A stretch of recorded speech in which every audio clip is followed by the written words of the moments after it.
tanpa pamrih, bergaya terus dengan hati teguh, meski dihina dan menanggung duka, ku utus kau mengerti bagiku.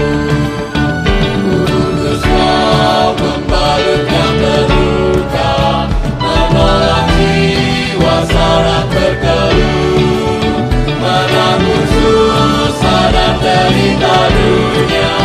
Ku utus kau berkorban bagiku. Utus kau kepada yang bersisi, karena hatinya dirundung seduh, sebatang kara tanpa andai tawaran. Ku utus kau memberi kasihku. Salam jumpa kembali Bapak, Ibu, dan saudara-saudara.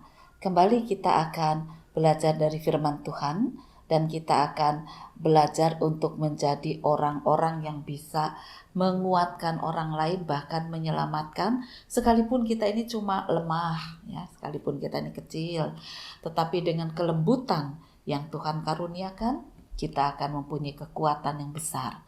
Kita akan belajar firman Tuhan dari surat Kolose pasal yang pertama, ayat 9 sampai dengan 14.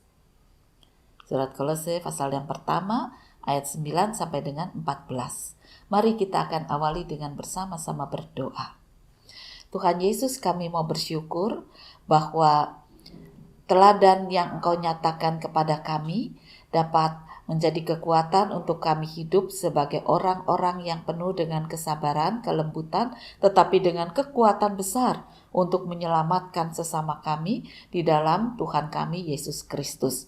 Sebagaimana Engkau sudah menyelamatkan kami, biarlah kesaksian kami juga boleh membawa jiwa-jiwa baru kepada Tuhan di dalam kehidupan hari lepas hari. Kiranya Tuhan sendiri akan berfirman kepada kami. Inilah doa kami dalam nama Tuhan Yesus Kristus.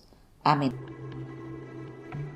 Sebab itu, sejak waktu kami mendengarnya, kami tiada berhenti-henti berdoa untuk kamu. Kami meminta supaya kamu menerima segala hikmat dan pengertian yang benar untuk mengetahui kehendak Tuhan dengan sempurna, sehingga hidupmu layak di hadapannya, serta berkenan kepadanya dalam segala hal, dan kamu memberi buah dalam segala pekerjaan yang baik, dan bertumbuh dalam pengetahuan yang benar tentang Allah, dan dikuatkan dengan segala kekuatan oleh kuasa kemuliaannya, untuk menanggung segala sesuatu dengan tekun dan sabar, dan mengucap syukur dengan sukacita kepada Bapa yang melayakkan kamu untuk mendapat bagian dalam apa yang ditentukan untuk orang-orang kudus di dalam kerajaan terang. Ia telah melepaskan kita dari kuasa kegelapan dan memindahkan kita ke dalam kerajaan anaknya yang kekasih. Di dalam Dia, kita memiliki penebusan kita, yaitu pengampunan dosa. Bapak, Ibu, dan saudara-saudara, dikatakan oleh firman Tuhan, sebab itu sejak waktu kami mendengarnya, kami tiada berhenti berdoa untuk kamu. Kami meminta supaya kamu menerima segala hikmat dan pengertian yang benar untuk mengetahui kehendak Tuhan dengan sempurna, sehingga hidupmu layak di hadapannya serta berkenan kepadanya dalam segala hal, dan kamu memberi buah dalam segala pekerjaan yang baik dan bertumbuh dalam pengetahuan yang benar tentang Allah, dan dikuatkan dengan segala kekuatan oleh kuasa kemuliaannya untuk menanggung segala sesuatu dengan tekun dan sabar, dan mengucap syukur dengan penuh sukacita kepada Bapa yang melayakkan kamu untuk mendapat bagian di dalam kerajaannya.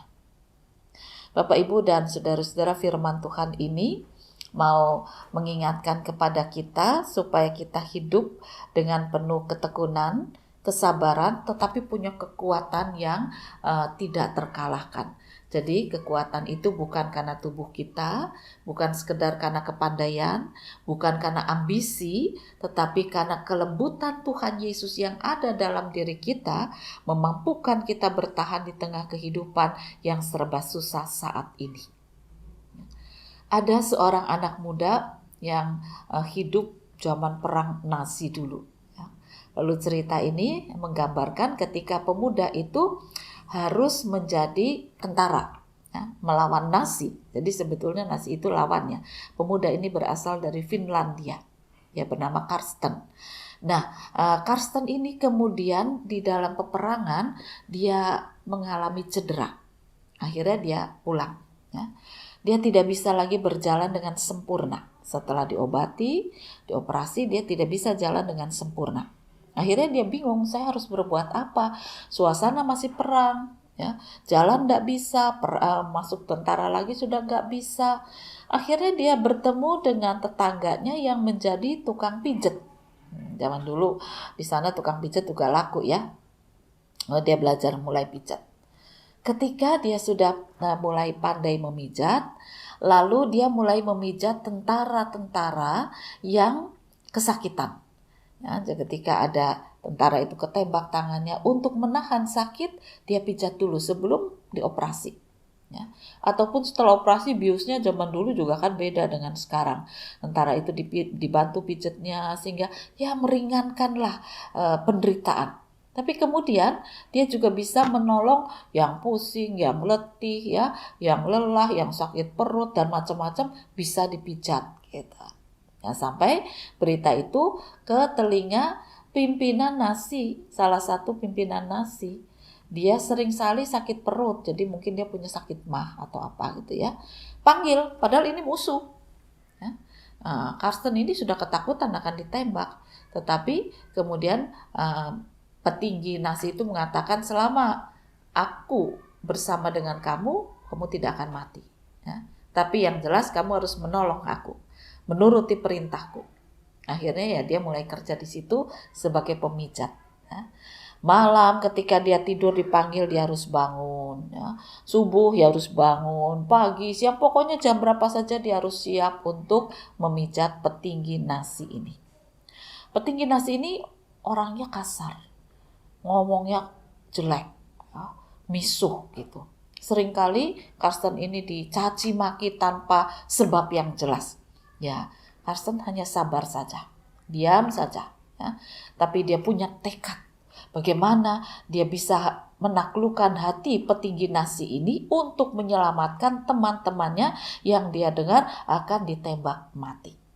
Nah, ada beberapa teman, beberapa ruangan-ruangan besar yang dipakai saat itu, ya, tempat musuh-musuh Nazi itu ditampung dan dikatakan mereka semua akan diberondong untuk kematian.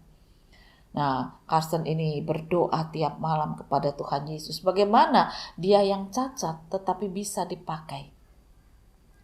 Satu hari, kira-kira seminggu sebelum pelaksanaan pembombardiran penembakan camp-camp itu, Karsten dipanggil oleh petinggi Nazi ini untuk memijat. Nah, ketika dia sedang memijat, lalu dia mulai timbul keberanian untuk ngomong. Biasanya dia tidak banyak omong. Lalu kali ini dia ngomong dengan lembut, dengan pelan. Bagaimana hasilnya Pak? Apakah sudah lebih lumayan, lebih baik? Dan petinggi itu yang biasa misuh merasakan pijatan yang enak, dia bisa lebih tenang, setengah ngantuk, ya. Dia tanya, kenapa kamu tiba-tiba ngomong? Enggak apa-apa, saya cuma ingat teman-teman saya saja. Katanya tidak lama lagi mereka akan mengalami kematian. Saya ingat dulu waktu di medan perang, bagaimana saya juga ketembak, tetapi kemudian saya mengalami pertolongan dan sekarang saya bisa ada di sini untuk memijat Bapak. Nah, petinggi itu tertidur. Jadi selama Karsten ngomong, mungkin setengah didengar, setengah tidak, tapi dia merasakan nikmat, lalu tertidur. Ya, selesai dipijat, ya Karsten masih tunggu di situ sampai petinggi itu bangun. Setelah bangun, dia tanya begini, teman-temanmu ada di camp nomor berapa? Karsten kaget. Maksud Bapak? Kamu tahu toh teman-temanmu ada di camp, nomor berapa itu? Tuliskan di sini. Lalu ya seingatnya dia tidak bisa menulis semua karena terlalu banyak ya yang menjadi temannya. Tapi yang dia tulis itu bukan cuma orang Finlandia, ada juga orang Belanda katanya begitu. Ada banyak yang dia tulis. Lalu kemudian ternyata orang-orang yang ditulis namanya ini ada sekitar 150 orang. Dan mereka semua selamat. Nah, dipanggil oleh petinggi ini, pisahkan, mereka tidak jadi mati. Dan itu kejadian bukan satu kali. Jadi selama Karsten mendampingi petinggi ini, berkali-kali dia menyelamatkan, memang tidak bisa semua.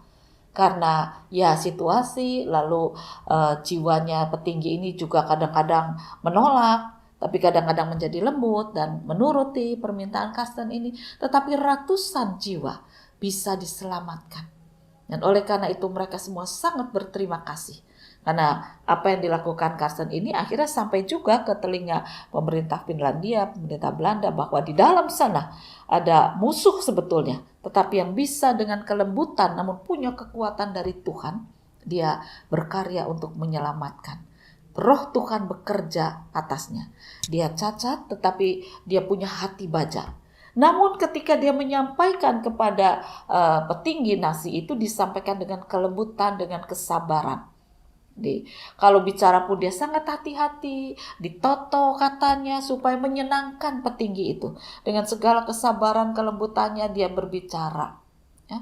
Padahal dia dipisu-pisui, ya, kata-katakan dengan kasar, tapi dia terima semua itu. Wah, punya mental yang sangat kuat. Kenapa? Karena dia yakin bersama dengan Tuhan ada kekuatan yang mampu untuk menyelamatkan. Dia bersyukur bahwa Tuhan sudah menyelamatkan dia. Oleh karena itu dia juga ingin menyelamatkan banyak orang dari tangan orang yang tidak bertanggung jawab, dari orang-orang yang kasar, dari orang-orang yang haus darah. Dan karena itulah dia diberi hadiah ketika perang usai, dia dipanggil oleh pemerintah Belanda, oleh pemerintah Finlandia, dan dia mendapatkan banyak berkat.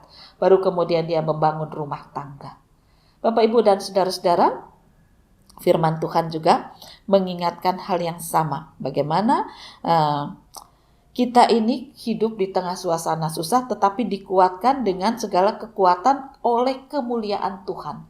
Jadi Tuhan Yesus yang sudah bangkit ada pada diri kita, membangun iman, membangun mental, menguatkan roh, membuka pandangan-pandangan ke depan sehingga jiwa kita tidak terkurung di dalam ketakutan, kesedihan, kebimbangan, tetapi kita punya pandangan untuk terus maju.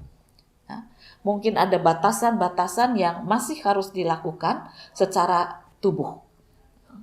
Jarang pergi itu tetap tidak harus dilakukan, lebih baik atau banyak di rumah itu masih harus dilakukan, tapi tidak berarti kita tidak bisa menyelamatkan banyak orang. Ada berbagai cara. Karsten sendiri tidak berjumpa dengan teman-temannya di camp konsentrasi itu, tetapi dia bisa berjumpa dengan orang yang punya kekuatan kuasa untuk menyelamatkan nyawa teman-temannya. Kita punya Tuhan juga yang mendampingi kita. Oleh karena itu jangan kita putus asa, jangan kita cuma bingung, tidak tahu harus berbuat apa. Ada banyak pekerjaan yang bisa kita lakukan. Nah, bisa menyelamatkan orang-orang yang saat ini mungkin menolak untuk divaksin, bisa memberikan pencerahan kepada mereka. Bisa menyelamatkan pencerahan kepada orang-orang yang keluarganya berduka karena COVID ini, lalu mereka rebutan jenazah. Ya.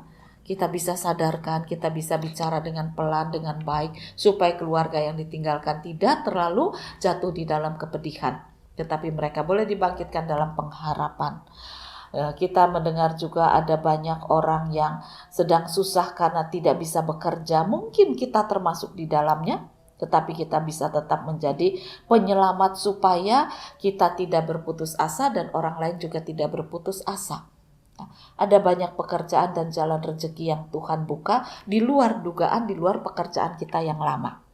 Oleh karena itu, marilah kita tetap belajar. Karsten itu tadinya ya dipaksa jadi tentara, tapi kemudian jadi pemijat, lalu menjadi pemijat petinggi. Nah, siapa yang sangka rezeki itu datang dari kepandaian yang Tuhan berikan, dari usaha, dari kemauan, di luar rancangannya dia sendiri. Tapi ketika dinuruti mengikuti rancangan Tuhan, dia bisa menyelamatkan ratusan nyawa, bahkan dikatakan ribuan. Kita juga belajar. Kita bisa menyelamatkan orang-orang yang saat ini sedang berputus asa, orang yang keluarganya kena COVID, orang yang tidak punya pekerjaan, dan masih banyak lagi. Lakukanlah. Sebab di dalam kita punya Tuhan yang kuat. Lakukan dengan kelembutan, lakukan dengan kesabaran, tetapi juga dengan kekuatan yang datang dari Tuhan. Tuhan memberkati firman-Nya. Amin. Mari kembali kita akan berdoa. Tuhan Yesus, ajarkan pada kami untuk selalu lembut hati, bersabar di dalam menjalani kekuatan yang datang dari Tuhan akan memampukan kami bertahan menjalani kehidupan yang berat ini. Karena kami tahu kami tidak jalan sendiri. Tapi di dalam Engkau dan bersama Engkau, kekuatan kebangkitan-Mu akan memampukan kami menikmati kehidupan hari lepas hari. Supaya kami juga boleh menyelamatkan banyak orang di sekitar kami. Mereka yang sedih, mereka yang berduka, mereka yang putus asa, mereka yang tidak punya pekerjaan, mereka yang kebingungan, mereka yang di dalam suasana kacau. Boleh kami selamatkan kehidupan mereka melalui kesaksian kami. Pakailah kami. Di tengah keterbatasan, kami akan menjadi kuat dan mampu menyatakan kasih Kristus. Berkaryalah ya Tuhan. Inilah doa kami dalam nama Tuhan Yesus Kristus. Amin.